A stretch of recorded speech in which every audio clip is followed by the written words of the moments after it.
Assalamualaikum warahmatullahi wabarakatuh.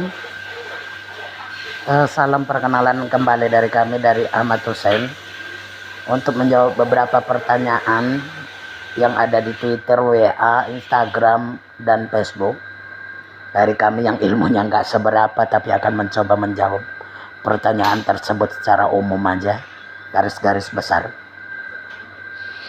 Posisi saya ada di rumah, ruang tamu. Kemana ruh saat seseorang tertidur? Berbicara tentang ruh sebenarnya adalah kalimat yang ada di dalam Al-Quran. Yas'alunaka 'anir ruh qulir ruh min amri rabbi wa ma utitu minal ilmi illa qalil. Apabila ada bertanya kepadamu Muhammad tentang ruh, maka katakanlah, ruh itu adalah urusanku dan aku tidak akan berikan kepadamu ilmunya kecuali sedikit, dan yang mengetahui juga sedikit. Dari firman itu kita ketahui bahwasanya Allah tidak melarang kita untuk mempelajari ilmu tentang ruh. Jadi banyak teori-teori membahas tentang apa itu ruh, apa itu tidur. Kalau memang tidur itu membuat orang tidak bergerak atau di alam bawah sadar, yang jadi pertanyaan adalah siapa yang berkuasa di situ dan kemana ruhnya saat dia tertidur. Ruh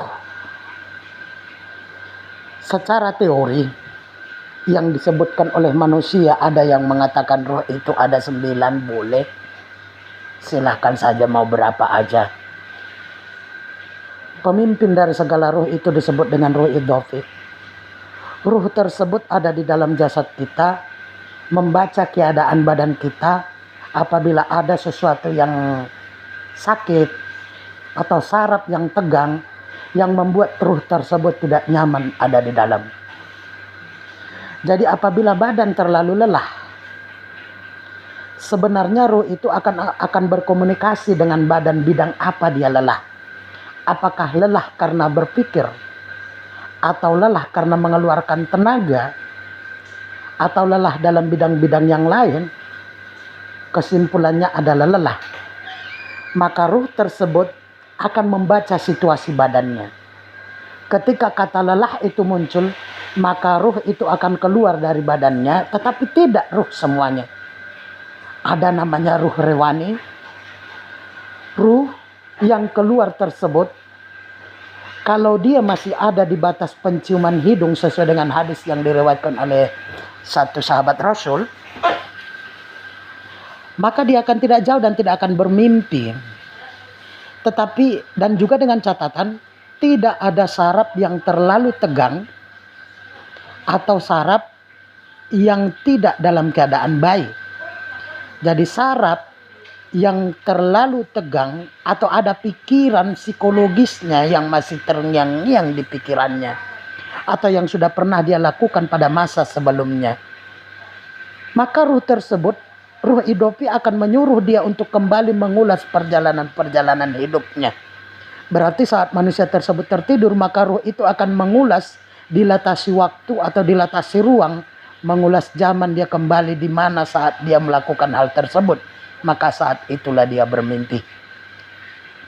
Yang kedua, kalau memang yang bersangkutan masih terhubung kepada yang sudah mati, kita ketahui sesuai dengan firman Allah dalam Al-Quran, bahwasanya Allah yang memegang ruh-ruh manusia tersebut, dan dia akan kembalikan apabila belum saat ajalnya.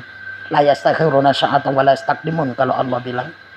Tidak bisa diperlambat dan tidak bisa dipercepat. Jadi saat seseorang tersebut dipegang oleh Allah ruhnya, dia kembalikan saat dia terbangun, dan tidak dikembalikan apabila ajalnya telah sampai. Dalam satu riwayat, ruh tersebut dijelaskan bahwasanya sebagian berpendapat ruh tersebut ada di langit keempat dan berbicara dengan ruh yang sudah meninggal, berkumpul di sana. Ada yang mengatakan ada di langit yang ke-7. Jadi komunikasi di sana dengan orang yang sudah mati sah-sah saja. Bisa bermimpi bertemu dengan orang tuanya yang sudah meninggal, dengan gurunya yang sudah meninggal. Ya wajar. Karena keluar adalah ruh. Dan ruh yang sudah mati bertemu di satu alam, berbicara di sana, menyampaikan pesan atau apapun namanya. Itu sah-sah saja. Yang kedua, bagaimana dengan saat saraf tersebut sudah tenang? Jadi ruh yang berbicara atau memahami keadaan jasad tergantung setenang apa dia dan setegang apa dia.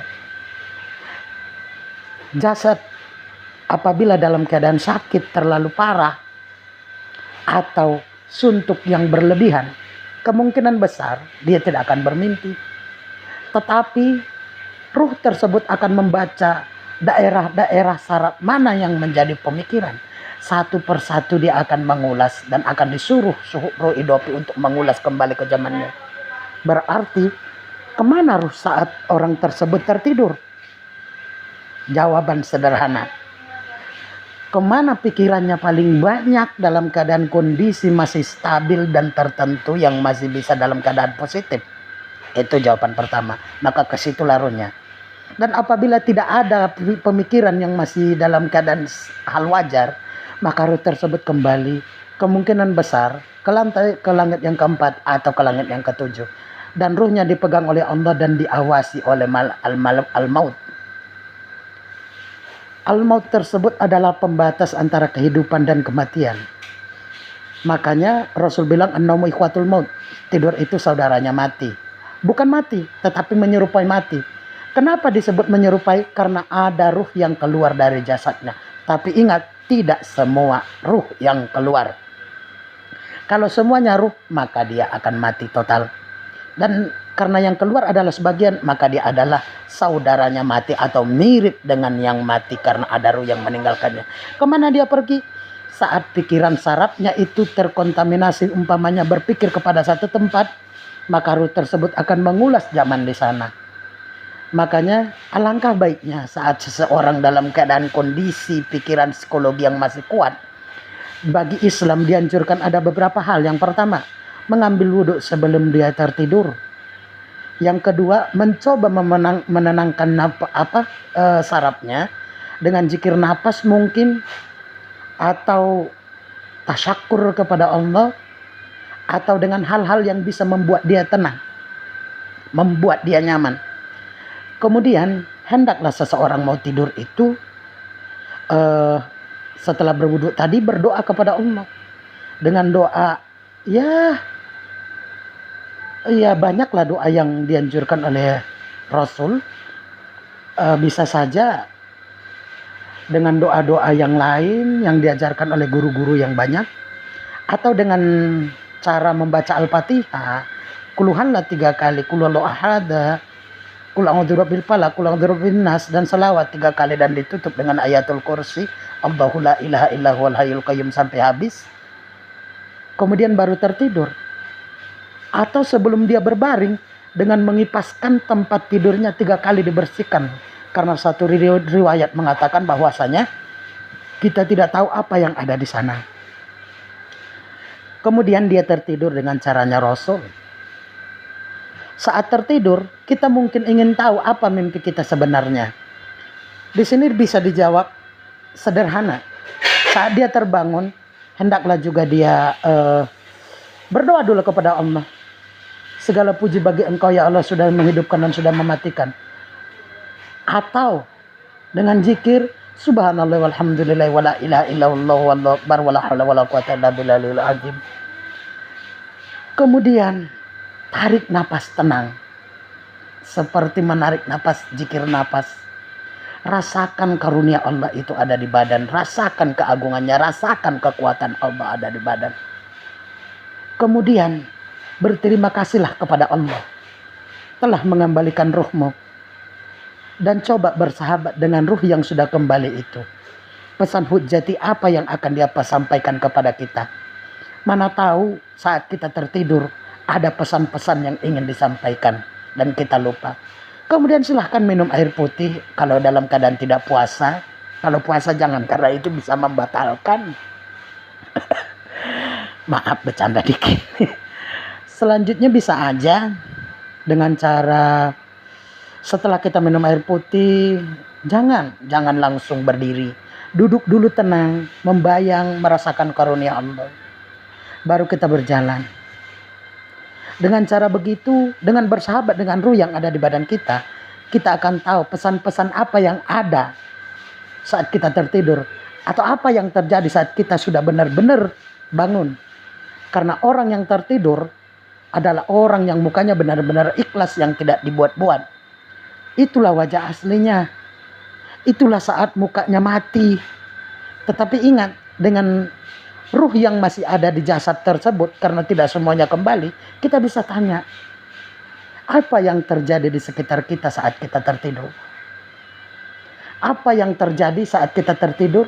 Tak perlu menanya kepada sekitar, cukup bertanya kepada ruh yang masih tertinggal di jasad.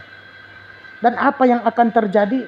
Silakan bersahabat dengan ruh yang menjaga tidur, supaya dia menampakkan melalui mimpi apa yang akan Anda alami di masa depannya. Saya rasa demikian aja dulu jawaban dari saya. Mana tahu ada yang kurang, saya mohon maaf. Maklum ilmu saya yang tak seberapa. Saya tunggu pertanyaan berikutnya di bawah kolom. Kita sharing, membahas tentang tidur, ruh dan posisinya saat kita benar-benar di alam bawah sadar dan setelah kita sadar. Kemana ruh saat kita tertidur? Tadi udah saya jawab. Sebab ruh adalah benar urusan Allah, dan Allah tidak melarang untuk dipelajari, tetapi Allah juga membatasi bahwasanya wa ma utitum minal ilmi illa qalil, cuma sedikit ilmu yang dia berikan. Terima kasih. Saya tutup. Dari saya Ahmad Hussein. Assalamualaikum warahmatullahi wabarakatuh.